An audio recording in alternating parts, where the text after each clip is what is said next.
महागठबंधन में आरजेडी और जेडीयू में दरार है, लेकिन उप मुख्यमंत्री तेजस्वी यादव का कहना है कि देश का सबसे पवित्र ग्रंथ संविधान है। हमारे साथ हैं नेता प्रतिपक्ष विजय सिन्हा जी।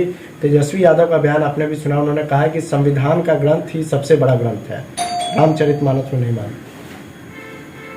देखिए, देश के सबसे बड़ा ग्रंथ संविधान है और संविधान की दुहाई देने वाले क्या संविधान का पालन करते हैं? क्या संविधान का पालन करते तो ये भ्रष्टाचार के गोद में अकूत संपत्ति का मालिक कैसे बनते?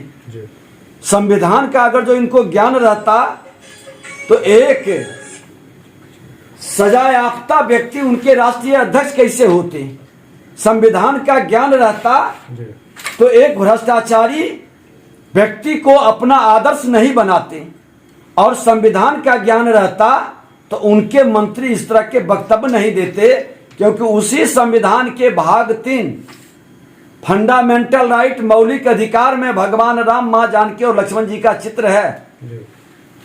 और वो संविधान बनाने वाले उस चित्र को वहां इसीलिए लगाए थे कि लोग जब जब मौलिक अधिकार की बात करेगा तो मर्यादा का पालन करेगा। ये मर्यादा का पालन करने वाले लोग नहीं है। ये संविधान के ज्ञाता तो बनते हैं, लेकिन कितना ज्ञान है पूरा बिहार और देश जानता है। इनकी पहचान क्या है? श्रीमान लालू प्रसाद यादव और राबड़ी देवी के पुत्र के अलावे क्या योगदान है समाज में इनका? क्या योगदान है?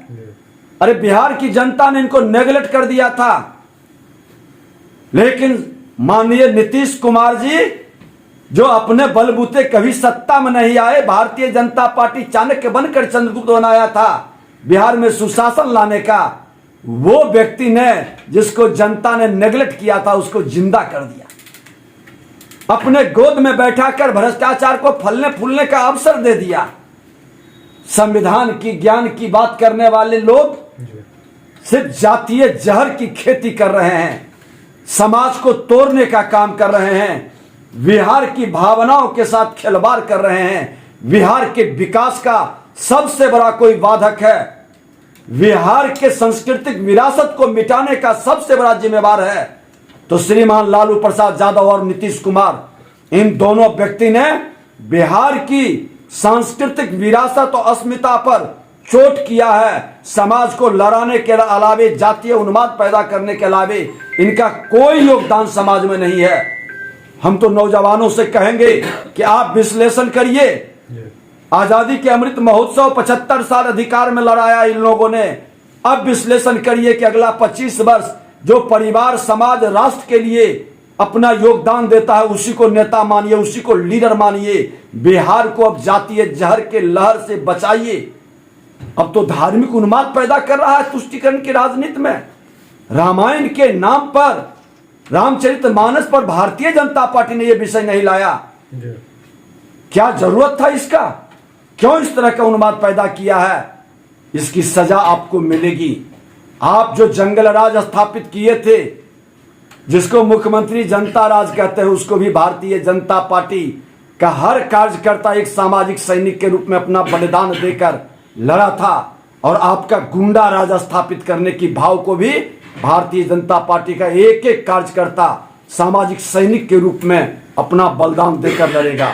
स्थापित नहीं होने देंगे आपके गुंडा राज को। लेकिन तेजस्वी यादव तो कहते हैं कि बीजेपी जानबूझकर मुद्दे को भटका रही है। जब से महागठबंधन की सरकार बनी है तब से ही बीजेपी बेचैन है बिहार में। देखिए, भारतीय जनता पार्टी कभी बेचैन नहीं रहती है। ये सत्ता के लिए राजनीति नहीं करती है, ये समाज के हित में राजनीति करती है।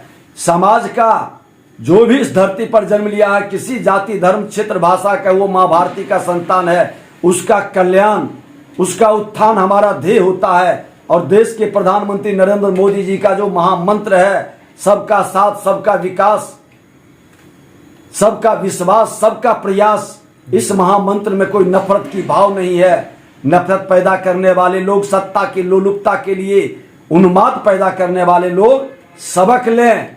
भारतीय जनता पार्टी ऐसे असुर प्रवृत्ति के लोगों के अंत के लिए ही अपना अस्त्र और शस्त्र दोनों से समाज की रक्षा की जिम्मेवारी निभाता है।